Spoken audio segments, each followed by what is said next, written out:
forces with me. I'm one with the force, the force is with me. So be it, Jedi.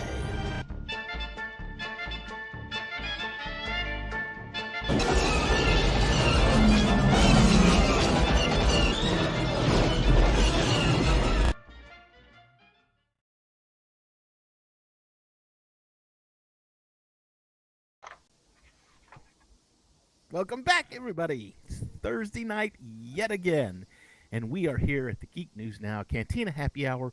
We're sitting, we're talking, we're discussing Kenobi Episode 5. But before we get into that, I'm your host, David, of course, and with me as always is Debbie. How you doing, Debbie? I'm doing good. It's hotter than Mustafar here in Indiana. I don't even want to hear it. I think our low the other night was like 97. Yeah, I think it was, I don't know, maybe 85 or 86 where I normally live. So, Debbie also has a change of scenery, so we'll forgive her for that. Sorry. Always. And then again with us, too, we got Cam from Cam in Focus, part of the GNN Hello. YouTube channels. What's going on, Cam? Oh, not a whole lot. We missed you last week. Yes, I'm sorry about that. That last week was just wild, to say the least. And we're definitely getting that heat wave here too in Tennessee. I think our high today was like 103. That was kind of brutal. Was that it? Okay. Anyway, speaking of hot, we have got Kenobi Episode 5. Episode 5 of Kenobi.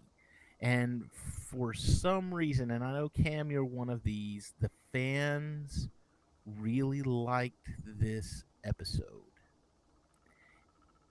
And I think I have an idea, but being that Cam, you missed last week, so give us your yay or nay on Episode 4. And then, why is Episode 5 better? Well, so I've been enjoying the series. The episodes 3 and 4, I thought were a little on the slow side. Some really fantastic moments, like the ending of Episode 3. It had some stuff in there that I never thought that I'd see in Star Wars. Episode 4 was a lot of, people threatening each other, walking through hallways, Obi-Wan walking completely out in the open, even though he's trying to remain inconspicuous. I thought that was a little odd.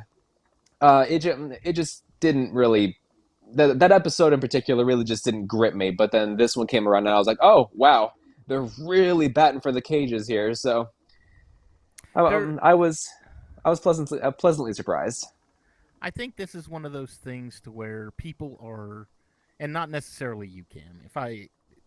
This has nothing to do with you. This, I think, has to do with the fans in general. Is the fans are looking at this and they're looking at it as one episode at a time, to where it's like, oh, this is awful, this is terrible. But as it gets into it and it culminates and it comes to the end, I think people are going to be very impressed with it. Where it's like, oh my gosh, that was mind blowing, and now all of that stuff that we didn't like makes sense and we love it. So, and I know, Debbie, you're the guest, you're the guest host, you're the co-host of MCU Mondays, and I know we've run into a lot of that with the MCU shows, with the WandaVision and Falcon and the Winter Soldier and Loki and all of them, to where it's like, oh, I can't stand this, I don't like this. And it's like, you're looking at a small portion of it. Wait for the whole thing and then make a judgment call. Yeah,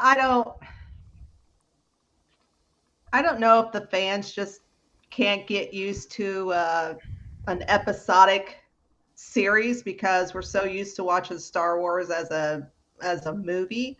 It might be the same thing with the Marvel universe. People just aren't used to watching these types of franchises as an episodic series. They want to go to a movie and, just get instant gratification and this happens and this happens. Well, that's totally different when you have a series. It doesn't work like that. There's a storyline, there's a beginning, a middle, an end, and hopefully the end has, pays off. And honestly, I think we did Book of Boba Fett back in January, and that was one of the big things I wanted to see with the Book of Boba Fett. I just wanted to see Boba riding a Rancor. That's all I wanted. That made the series for me. And by George, we got it. So anyway, I think one of the things in this episode in particular, I think this is one of the things, or there was one of the things that the fans have really, really been crying for, and that is Hayden and Ewan facing off with each other. And not as Darth Vader and Obi-Wan, but rather as Anakin and Obi-Wan. I think, at least from what I've seen on social media, everybody's been wanting Clone Wars, like in their Clone War armor. I think this was pretty damn good. I mean, it takes place sometime before or right before the events of Anakin getting his hand chopped off by Dooku. So, who knows what's going to happen in the next episode? I mean, we could get, a Clone Wars episode, or at least flashbacks. And I thought the flashbacks that they did here were very well done. It was very meaningful, and I loved it. This was this particular episode reminded me of what's the TV show Kung Fu with David Carradine, where there was always, you had the beginning where he was teaching him something and he was trying to tell him, and then he would go through the episode and whatever he was trying to teach him would show itself through the episode. And then as it got to the end, he would come out and say, oh, well, this is the lesson you should have learned from that. And based on what you saw in the episode of him growing up, that's exactly what happened. So I thought that was a lot like this one, to where it was, he said, what's Vader going to do next? Oh, Vader's going to attack, because he knew that that's what Anakin would have done, or that's what Anakin did do, in fact. Yeah, definitely. I think that's really how you utilize the flashbacks effectively, is have each flashback relate in some way to what else we're seeing on screen. But Book of Boba Fett just felt very sporadic. It felt like there wasn't any good solid lesson or moral that we needed to learn from the flashbacks. It was more just we're trying to tell the flashback story. Yeah. Were you guys surprised at all, like I was, that they didn't de-age Hayden Christensen? Because I wasn't bothered by it at all. I wasn't bothered by it, but I mean, I noticed it, but I was like, okay, good. They didn't waste money de-aging him, because then I think it would have looked silly. Well, yeah, but at the same time, I thought it kind of looked silly the way that it was. I mean, because in those flashbacks, Anakin's supposed to be like, 19, 20 years old. And I'm looking at those wrinkles around the mouth. I'm like, he is not 19 years old. Why not? They pull 30 and 40-year-olds to play high school students in movies all the time. Come on. Tobey Maguire pulled it off. Yeah, okay, one. I've heard not a lot of complaints about that. I mean, there were some here and there, but for the most part, I was fine. I didn't give a hell. I was just like, it's Hayden. He's got that little snarky smirk that I love. And I mean, you could just see that even though it's been 17 years or however long that these two have personally, acted together, I mean, you can just still see the brotherhood or the relationship that these two, as actors and also as mentor and Padawan, it was just like, they've never left. And I mean, I just loved it. I didn't care if there was de-aging or not. I was just so thrilled to see them together again in that as Obi-Wan and Anakin. And that proves my point that all the fans wanted was Anakin and Obi-Wan duking it out with each other, and not as Vader and Obi-Wan, but as Anakin and Obi-Wan. Well, There you go. You got it. Are you happy? Is this a good series now? This is great. This is what we like because we got what we wanted. Just wait. Yeah, I try not to think of it that way. Because going into the series, all that I wanted personally was a good, contained character drama, and episode 3 kind of had it here and there, but episode 4 was basically all character, no drama. And so in that sense, I kind of found it just a little bit hard to stay engaged. But then, this episode comes around and it's a siege and people are dying and Obi-Wan, we're getting like legitimate emotion from Obi-Wan, especially after Tala gets shot down. I mean, it's it was really refreshing, and it really jump started my investment back into the series. And I only mention this because usually when I watch these, especially the first time, I'm phone is down, I'm quiet, everybody else be quiet. So I want to immerse myself in this. I want to be able to see it for the first time. And when she died with the droid all on her. All I could think was Rogue. Oh, it's Rogue One. Mm-hmm. It's Rogue One all over again. K2SO. K2SO, and even then I turned to Luke and I was like, I knew that was going to happen.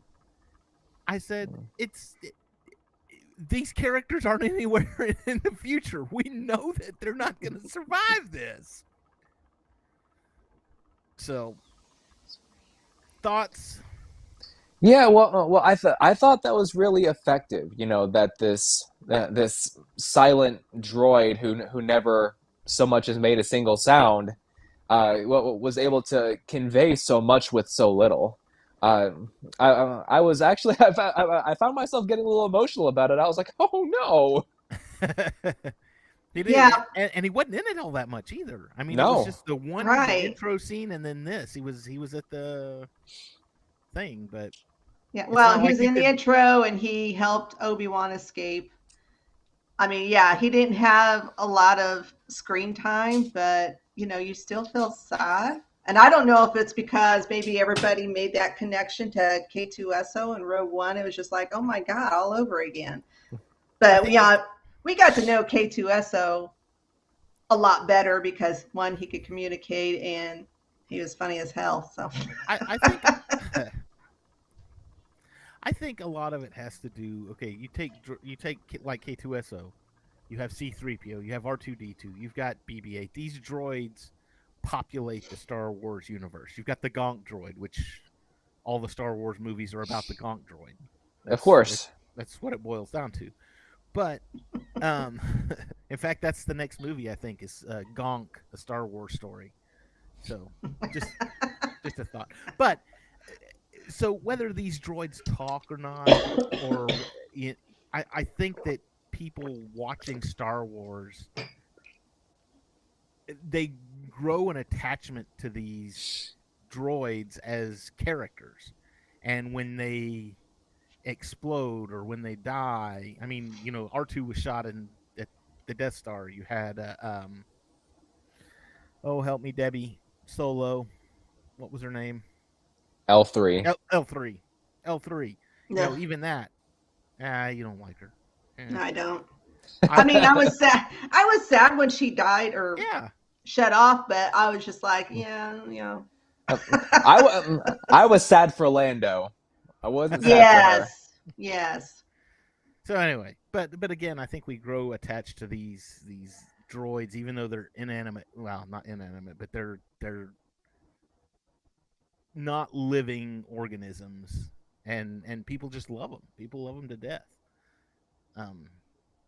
So that's why droid death scenes are emotional. That's my thoughts. Okay, so we get to the. We had a lot more Darth Vader in this episode too than we did in. I mean, the last episode he was just that one scene at the very end where she says, "Oh, we're tracking them." Blah blah blah. Mm-hmm. It's a lot more in this one. are they? And it was more of him like on Hoth and Empire Strikes Back, where he was marching through. Oh, they're coming, and now I'm landing, and I'm gonna walk through the wake of everything. But do you think it's possible we're building to another duel in episode 6? I do. Yeah, yeah. I think that they are. I'm honestly kind of hoping for a duel between Obi-Wan and the Grand Inquisitor because we haven't seen him in action yet in this series, and to bring a character like that into live action, like don't go through this entire thing and have him not swing his lightsaber. Yeah, right. I don't think Don't just. I don't think he's even drawn it, has he? Has he even I pulled it out? I don't I think th- so. I I know. think I know. I think he drew it against one of the townsfolk on Tatooine. I'd have to go back and watch. I th- I want to say I think that was episode 2, but I honestly don't remember. But yeah, but I hope that we have a duel between him and between him and Obi-Wan. I'm not sure what I want them to do with Vader. I'm kind of hoping they just don't have him be a decoration. But honestly, I think that's the way that they need to go. Is have him, Rogue One style. He's just standing there on the ship as everything flies away. Mm-hmm. So that's my thoughts on that. I'm glad we're getting Vader. I love the fact that we're getting him. I love that we're delving maybe a little more into his character. I mean, the what was it, episode 3, when he was walking through that town just like he's killing people Yeah. left and right. It's like, okay, dude's serious, and this is a fleshing out of his character, which I love. I'm loving it because Darth Vader is my favorite character. So Yeah. Well, it's especially in that town scene, like with the town scene with the ending of Rogue One, Vader is most effective when he's not talking, I think. Because Vader is known for that, really silent but just outrageous rage, basically. And if you go back and you watch the original trilogy, I mean, Vader fights Luke and Vader force chokes his coworkers and stuff, but he doesn't really do much. So, and then these more recent iterations of Vader, even in Rebels, the first episode of season 2, Vader walks out and he basically just demolishes everybody. Mm-hmm. They drop a walker on his head and he just slowly lifts it back up. Like just that whole sequence, he hardly says a word, and I think that is so effective. okay, so that being said, there was one really cool sequence in this one, and I think Debbie grins, so she knows what I'm talking about. She can just. Well, I know what I'm thinking, but And that's when he walked into the landing platform and the ship was taking off, and he grabs the ship basically, and it was like, and again, just like you said, Cam, he's not saying anything. You know what he's doing, and it's a frightening thing, but also too something along that line that harkened back to Rise of Skywalker. That was Rise of Skywalker. When she blew up the ship and she thought Chewie was on it, but they had actually had another ship that nobody knew about. So I looked at that and said, "Oh, look, it's Rise of Skywalker. Cool." well, I mean, Ahsoka did it too in the animations, but all I could think of was Starkiller from Force Unleashed. As soon as I seen him doing that, I was like, "Oh my God, he's doing a Starkiller!" Bring that Star Destroyer down. And it was awesome. And then when he finally slams it down and he rips off everything, I was just like, "Holy crap!" I mean, he was pissed. Blew a hole in it. Yeah. Yep, and then they pulled a Rise of Skywalker again by having another ship go up behind it. Yeah, they must have been on a different transport. Ha ha ha. Ha ha. Yeah, that was a really awesome moment. Loved it. That's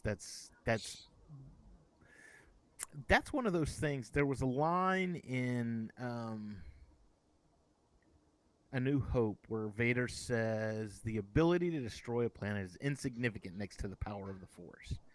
Now, really, up until just recently, I mean, we've known the Force, and we knew, hey, they can lift things with their minds, and what was it Ray said? It can lift rocks and stuff, and whatever. But really, we haven't seen. I mean, other than maybe the animations, we really haven't seen the what the Force can actually do. And now we're starting to see a lot more of it, to where it's like, I mean, Vader's pulling ships out of the sky, and oh gosh, I had another example sitting right here in my head, and I can't even think about it. But I mean, and I think I'm kind of surprised it's taking us this long to get to this point. And why didn't JJ use it more in his movies? But I liked seeing it. I loved seeing the Force being used. Granted, it was okay. I get it. It's dark side Force. I understand that, but still, it's being utilized, and it's not just something people are, it's the Force and we're talking about it kind of thing. Well, I know a lot of people. I mean, we talked earlier about how everybody wanted to see Obi-Wan and Anakin going at it. But I know a lot of, excuse me, a lot of YouTubers that, I mean, they were just really hoping this show would be Obi-Wan and Vader just going at it. I guess all 6 episodes. I don't know. I think that's a little unrealistic. But for me, it's like, less is more with Vader. I mean, you got to keep him as that he's mystique, scary. Yeah, mystique figure, intimidating. And if you're constantly seeing him and he's constantly doing, cracking people's necks and pulling ships down, he kind of loses his impact. Yeah, so it's just like, I wouldn't want a whole Vader Kenobi series. I love what we've gotten so far. He's just been here and there sporadically, and that's the way it should be.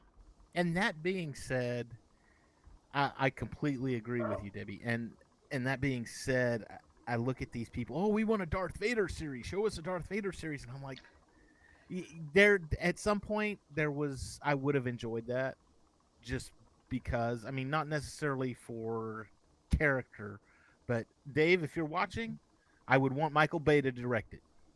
We'll just say that. I want a No. Darth Vader. No. Yeah. That would be it. And it could only be an hour and a half long. I don't care.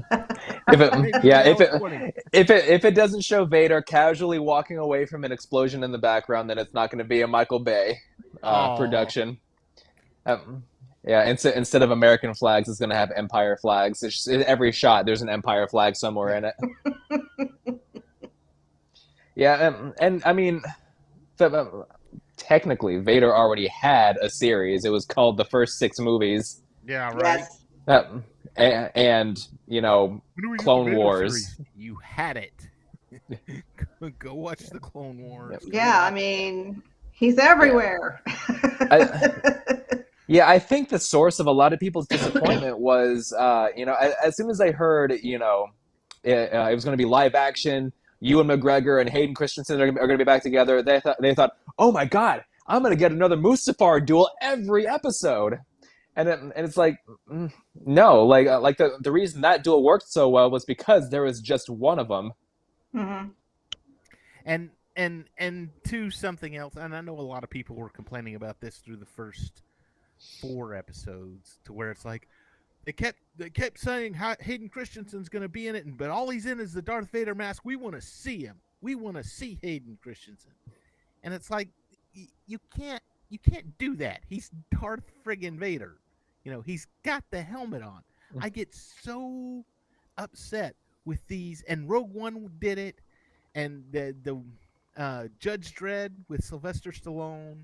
You had the most recent Power Ranger movie to where it's like, oh well, we've got all these big name actors and we don't want to cover their face up with a mask, and so they're going to remove their masks, or they're going to take their helmet off, or they're going to do this, and that way you know that it's that person that we're paying all this money to. And I'm like, but that's not the way it's supposed to look. I know who it is, and that's fine. I get it. Don't be taking his mask off all the time. I mean, especially with Judge Dredd, I was like, holy crap, he never took his helmet off. In any one of those comics that he was in, he never took that helmet off. And here it's like he wears it for all of like 5 minutes of the movie. It's like, all right, you Well, me, but go ahead. Well, the thing is, I mean, Hayden was in the suit. I mean, not all the time, but he was in the suit. So I don't know.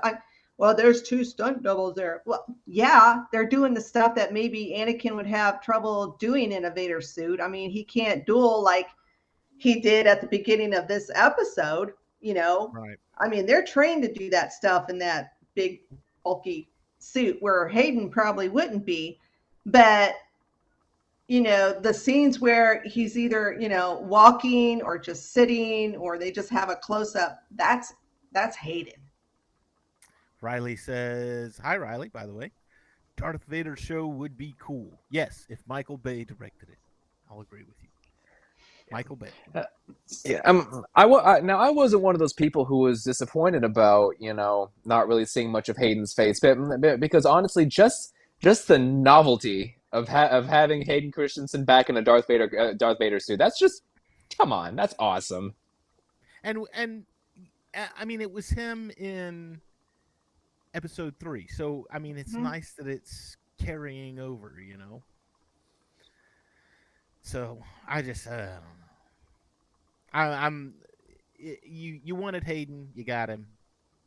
There you go, fandom. Hope you're happy. You screamed for it. You probably wanted it in the first episode and not the 5th, but oh well. Watch it as a whole instead of one episode at a time. Yeah, from what I've seen on social media, everybody loves this episode. I think I've seen maybe one or two people who were nitpicking about dumb shit, you know, but for the most part, I mean, Instagram, Facebook, Twitter, TikTok, especially TikTok, and on YouTube. You know, even the people who were bitching and complaining up until this episode, they loved it. And again, that boils back to what we were talking about earlier, to where it's like you have got to watch this as you got to watch it as a whole thing. You can't just watch one episode and say, "Oh my gosh, this sucks," and I hate it. You can't. Well, the thing is, this episode is it's ironic, but this episode was about patience. Oh, wait a minute. Because, okay, so Debbie, you said something last week. Was it last week or week before last? About how each episode is lining up with, you know, you had episode 1 and it kind of lined up with Phantom Menace with Luke on the pod racer. So this one you said patience, and that was said to Luke twice on Dagobah by both Ben and Yoda. Patience for a Jedi, there's time to eat as well. And then when Luke was leaving, patience, you know, Ben told him, he said patience. So there you go. I found it. There's your Empire Strikes Back tie-in. Look for Return of the Jedi next week. It's like poetry. It rhymes. I was going to point out, let's see, when Obi-Wan's in the cave and he says he's going to go back out there, you know, to try and give Leia more time to fix the roof or whatever. And somebody said, well, you're not going to go without your weapons, are you? You know, you can't go up against them without your weapons. And I wish I would have wrote the line down, but I did not. But it was something something like sometimes you don't need weapons. Or you don't, yeah, something like that. There are always alternatives to fighting. Ben says that in New Hope when they're on the Falcon. And I think they're getting pulled in by the Death Star, and They're not getting me Han- without a fight. yeah, and Obi-Wan leans over and he says, "Yeah, there are alternatives to fighting." So I thought that was kind of cool. Yeah, I think that one of the main reasons why I think this episode is so widely loved is just the fact that it feels like it has that deeper layer of connective tissue to the rest of the franchise.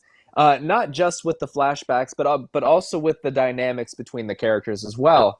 Yeah, like you have your I don't want to say duplicitous character in Tala, but yeah, you have the one who has done bad things and regrets it, kind of like and how many other characters in the movies have done that. You don't honestly, now that I'm thinking about it, Dave, something that you had mentioned a couple times before was one of the main issues people take with the sequel trilogy is, well, not an issue that people take with it, but one of the things that adds to the issues that people take with it is that you don't see a whole lot of familiar aliens. How many have we seen in this the Kenobi series so far? I don't think we've seen any aliens. Yep. Except for that one guy And- that sold them out in episode 3. There's the fish guy thing. Yeah. Yeah. there's an alien. Because I think I can't remember his name, and even if I did, I wouldn't be able to pronounce it. But he's a species on Alderaan, and we see him in the cave with all the other refugees and that. I can't remember his name. No. Because see, I'm starting to think now that you said it, we really haven't. It's been because he started off on Tatooine, and even when he was on Tatooine playing harvester or whatever he was doing, whatever his job is, he's collecting stuff. But even that, I don't think there have been aliens doing that. I think it's all been humans. All of the town scenes. Well, the bounty hunters. I mean, you had the T-Rex bounty hunter. I don't know what else, or Velociraptor. I'm not sure what he was, but we had Zuckus? him. I mean, there were some aliens there in that Or not Vegas Zuckus, world, or whatever Yeah, you it want to was- call it. Was it Zuckus? Yeah, it was no Forlom. Yeah. Yeah, there was all kinds of different aliens there on that planet. So Yeah, seeing 4-LOM in there, it just felt like another one of those. Hey, he's here too. I'm here. Hey, I exist in Star Wars. Yeah, like the super special edition of A New Hope. Whenever they get on the Falcon to leave Tatooine, and Boba Fett just walks across the screen, pauses, looks at the screen, and keeps on walking. Just walk forget past like, about me. hello. what did you guys think of Reva's story in this episode?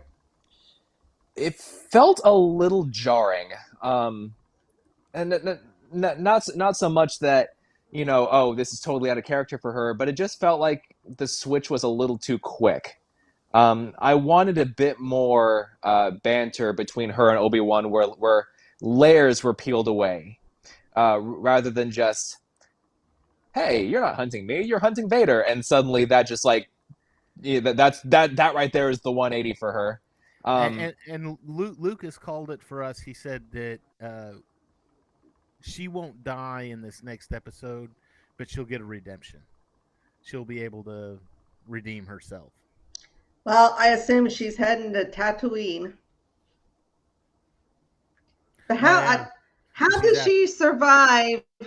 Well, I guess they kind of explained it. I don't know if it's a good explanation, but how does she survive 2 lightsaber stabs? No, The Force. the same reason Maul survived getting cut in half. Well, Yeah. the Grand Inquisitor made it. He said something about how revenge gives you the will to live, or something like that. So I guess that was. So maybe she will be seeking revenge. And honestly,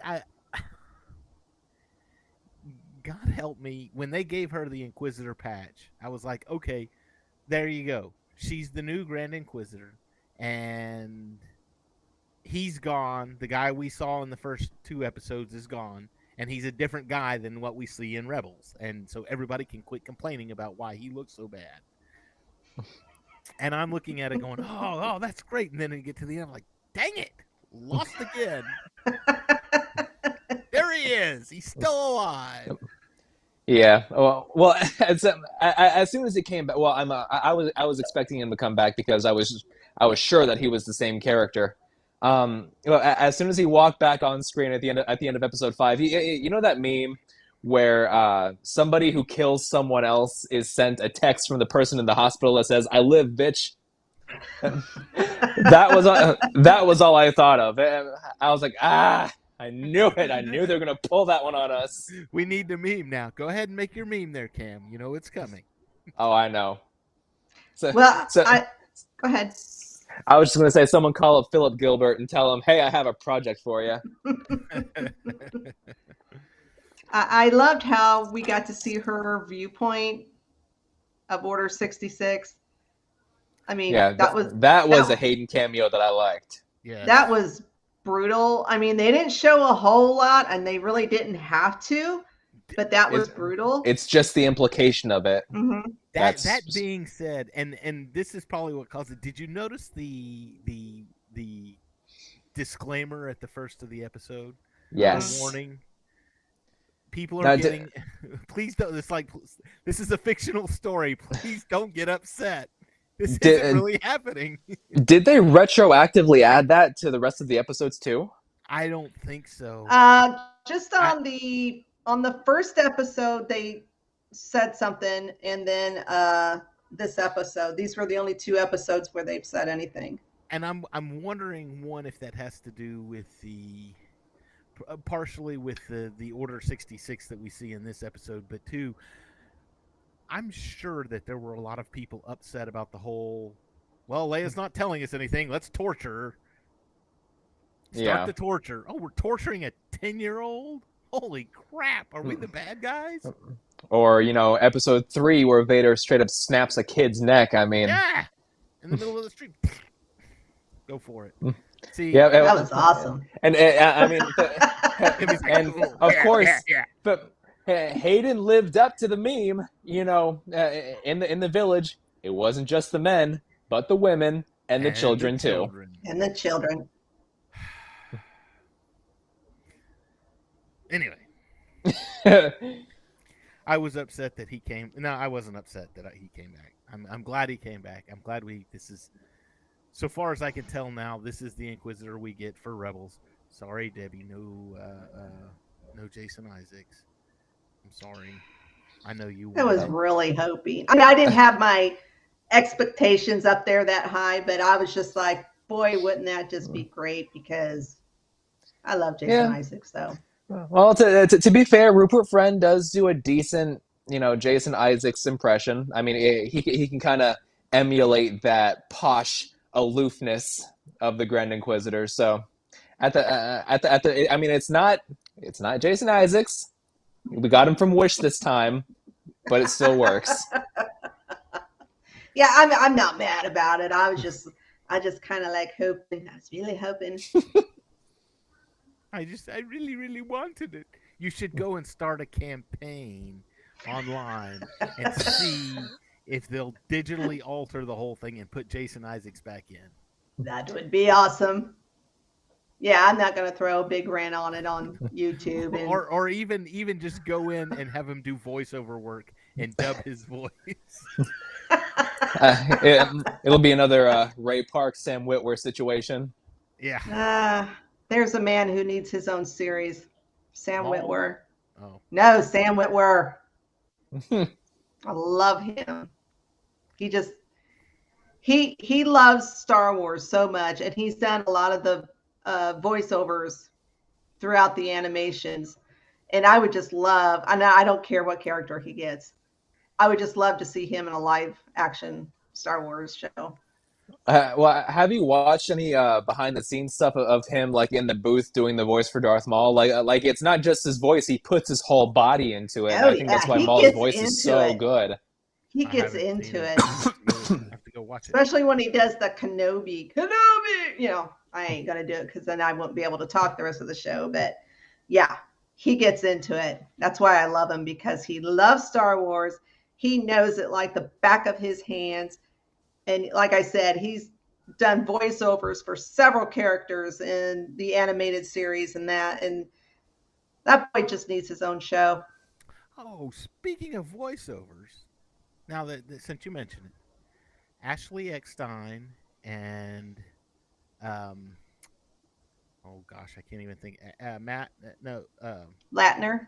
Matt Latner and who's Anakin, or is that Matt? That's Matt. That is Matt. Who's Obi-Wan then? James Arnold Taylor. James Yeah. Arnold Taylor. I knew that. So anyway, they're all going to be at the Dallas Fan Expo tomorrow. Oh, Oh, And guess what? man. I'm going to be there too. It's going to be amazing. They're actually having an entire panel with just those three. Something about the Clone Wars, and of course I will be attending that panel. So I do not like you now. it's going to be amazing. I've met Ashley Eckstein before, which is great, and I met her at Fan Days like back in 2008, 2007, 2008, somewhere in there. I mean, the Clone Wars had just started, and she was just at a table giving away free autographs, and I don't think I got one because I was like, "Oh, you do the voice of Ahsoka? I want that character to die." So no, I don't want to. Wow. This must have been during the first couple of First seasons. season, yeah, had to have been. Because I could agree with that. get lost, I did Snips. not. Yeah, I did not like her character at all for the first few Oh, seasons. come on, Oh. Sky Guy, let's get R2E and go. What? What are you doing? Who writes this? Holy crap. And people didn't complain about it. People are complaining about shoddy dialogue in movies and shows now. And it's like, go look at the first season of your beloved Clone Wars show. It's terrible. That was for kids, technically. I don't care. It's awful. What did you think of Vader and Reva's so-called duel? I thought it was it was interesting. You know, she was clearly the aggressor, and he was just kind of dancing around her. I thought, and he didn't even draw his lightsaber. He just took hers and No. split it. Yeah. And Yeah, whenever he was just using the force with one But, hand just to avoid her and He push was her doing- back. And He was doing what he did with Luke on Empire. He was playing with his food. Mhm. He knew she was about to get it. yeah, And he was just like, haha, I want to toy with you for a minute first. and then Yeah, and and then go ahead. sorry. I was just gonna say, and then whenever he split her lightsaber and threw her half on the ground, I was like, oh, it's on. It's like you're not even worth me using my own lightsaber. And I thought she was going to get Dooku'd. I Oh. did when she was kneeling and he had both lightsabers and he started walking towards her. And I was like, oh, she's going to get Dooku'd. and maybe because she did, maybe that's, I said, Luke said, oh, she's probably going to get a redemption story. They're going to redeem her in some way or another. And maybe that's why he thought that, because she didn't get Dooku'd, as you said. So Well, it's interesting how they think they kill people and they just leave them. They don't even check. somebody made a meme about that one too. Said it was Vader leaving the room, and they had typed on, "No, I'm just going to leave you in this situation and presume that you the worst and that you die." And then it flashes down to Seth Green saying, "I got a gun in my room right now. I'll go get it. We can shoot him." That's not the way we do things. Yeah, I'm hoping that I'm on the one hand, I'm kind of hoping that this doesn't happen. I'm hoping that Reva doesn't have a face-to-face with Luke. I don't know why I hope that doesn't happen. I just feel like I just don't want that to happen. But at the same time, if they're going to go the route of giving Riva a redemption arc, I don't want it to be something as simple and superficial as, you're a Force-sensitive child, just like I was. But because then that's going to bring me back to freaking Jurassic World Fallen Kingdom, where the girl unleashes this horde of dinosaurs upon the world. Because And, they're clones just like her. yes, it's like, they're alive, just like me. It's like, no shit, but you've just doomed the world. Here's and honestly, if she gets a redemption arc, that's great. I just hope they don't do it in this last episode. Maybe she starts her redemption journey here, and then maybe in season 2 or Yeah. another spinoff or.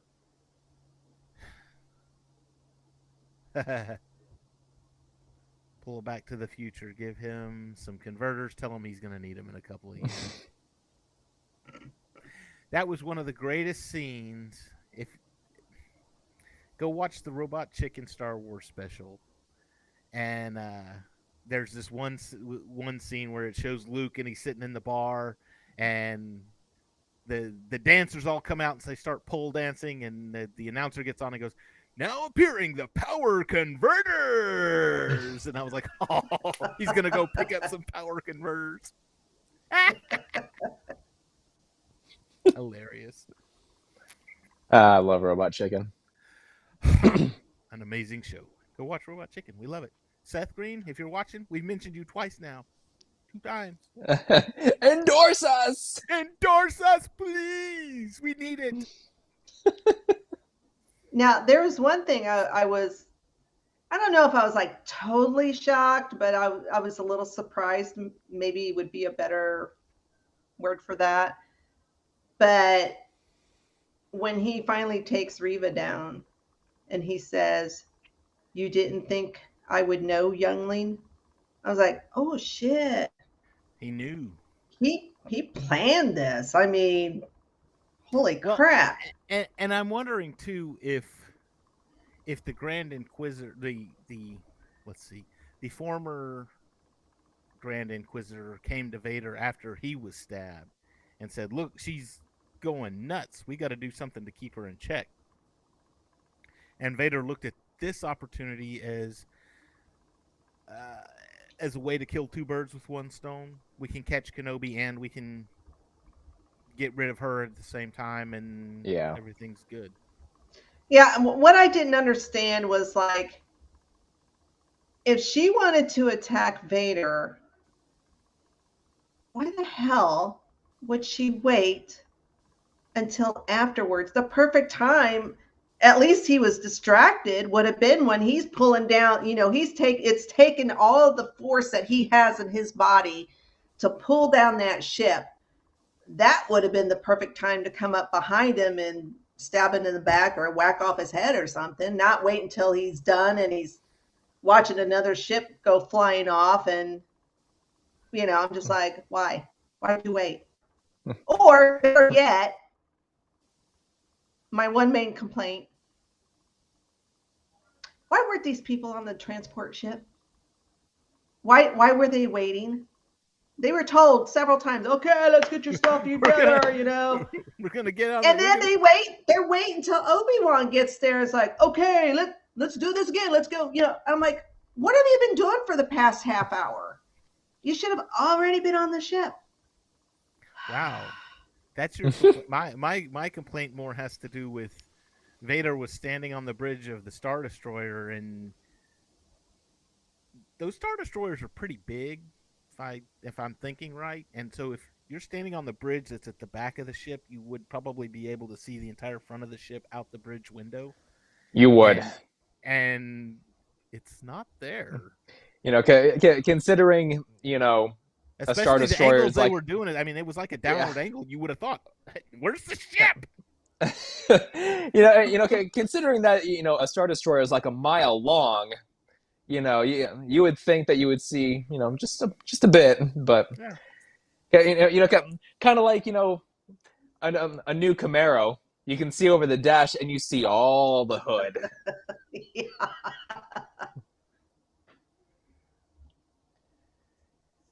But of course, Reva didn't attack him when he was distracted because he had to have his cameo in A New Hope. It's true, but I just thought, that would have been the perfect time to do it, was while he is so, because Obi-Wan even told her, he'll be so focused on me, that's when you can do whatever it is you're wanting to do. Well, and then she didn't do it. That harkens back to A New Hope. I mean, what did he do in A New Hope? He was fighting Vader, and Vader was so focused on him, it allowed Luke and Han and Leia to get away. Yeah. And I mean, even though he killed him, but he was focused on Obi-Wan. Yeah, and I think the theme through this and the prequel movies and even New Hope, because Obi-Wan says it at the end of the duel. He says, "You're a great warrior, Anakin, but your need to prove yourself is your undoing. Until you overcome it, a Padawan you still will be." But this rings true throughout the whole, the prequels, New Hope. He's just so focused on trying to best his master that he just can't do anything else. It's just. And John, you still can't do that, and I'll tell you why. Because Hayden Christensen is only so tall. I'm sorry. They could put lifts in his boots. I need some elevator shoes for my Darth Vader costume. I was talking to a friend of mine about this series, and he was saying that it feels like this series is the story of how Leia met Obi-Wan. In A New Hope, whenever Luke says, "I'm here with Ben Kenobi," and she jumps up like, "Ben Kenobi!" So I'm thinking, just wait until they do the extra special edition of A New Hope, where after Obi-Wan gets killed, that they have a scene of a deep faked Leia sitting in the Falcon, kind of brooding over it and flashing back to the Kenobi series. No. You know what?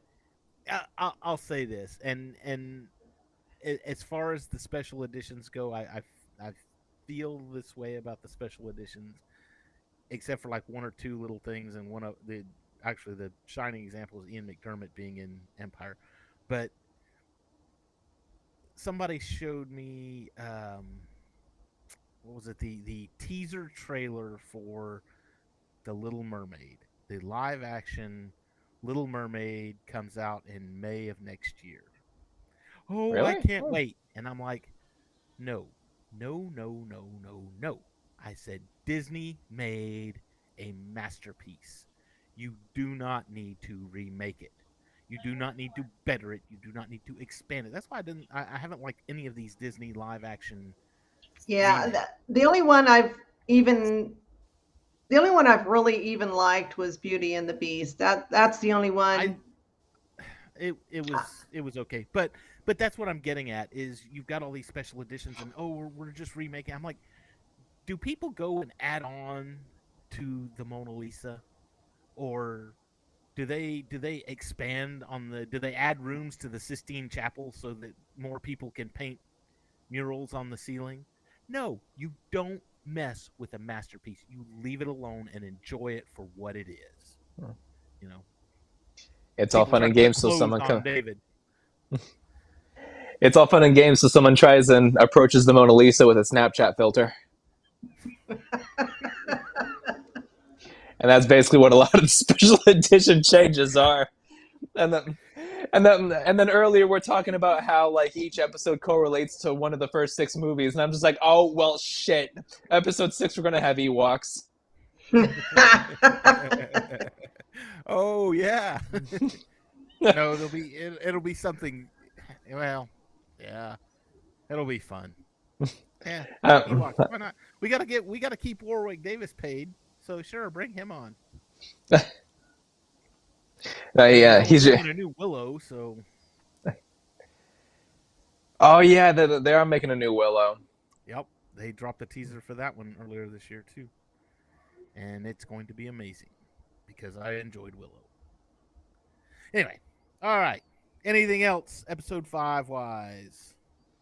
Well, Did we is miss it? anything, Debbie? Did we get all your notes?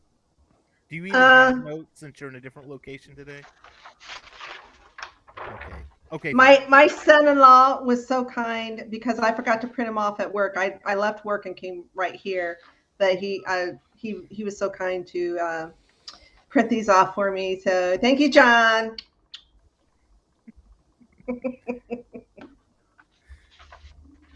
Anything But else? yeah, I think we've hit pretty much. We've hit the high points. Yeah. I read somewhere that the finale, which is next Wednesday, is supposed to be longer. I heard like over an hour, and I was like, they have never done that with a Disney Plus series. Now, over an hour could mean like an hour and 5 minutes, but But still, I'd have to get up even earlier than what I get up now. Oh. That's right. It's all about me, David. You watch it on Wednesday night like the rest of us when we get home from work. Nope. I get up at 5:00 in the morning because I don't want to see it on social media. I don't want people texting me. Yeah, no. I get up. Debbie is on our social media squad, so she is involved quite heavily in social media. I'm everywhere. She's everywhere. Cam, anything else? Have we missed anything? No, I don't think so. Again, this was one of the better episodes of the series. My favorite of the series so far, probably. They really did, ramp up the drama for this one, which I really appreciate. I really hope that they do the same for the next episode as well. I want them to take chances as far as the storytelling, as far as the character interactions and stuff. I just hope they don't go too overboard with like callbacks, Easter eggs, member berries, all that stuff. As much as I want that connective tissue with this series to the rest of Star Wars, I still want it to kind of stand on its own as its own story. So I'm hoping that the finale really delivers in that sense. Very cool. Any shameless plugs? MCU Mondays, we'll be discussing Miss Marvel episode 2. I haven't watched it yet. I've watched it once. I'll have to watch it a few times and then watch it again to do my notes. So if you haven't watched Miss Marvel, it's right now for me, it's my favorite of the Marvel shows. So I've really enjoyed it, and I don't know why, because I don't like the character, but I've enjoyed this show. Go figure. I'll let you figure it out. I can't figure it out. Cam, shameless plugs.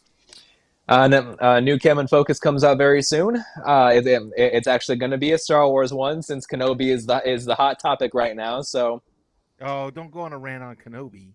No. It's not about the series at all. Don't worry. Okay. I was gonna say I was gonna have to come after you, Cam. Debbie will find where you live and blow up your house. You don't live too far. You're in Tennessee, buddy. I have really good insurance. Well, okay. Well, I have one this weekend. It's actually tomorrow. I'm taking the day off tomorrow. And myself and Dave Gramillion are headed to the Dallas Fan Expo. We will be there Friday, Saturday, and Sunday night. If you're in the Dallas area, you want to check out, basically, this is the Dallas Comic-Con, is what this is.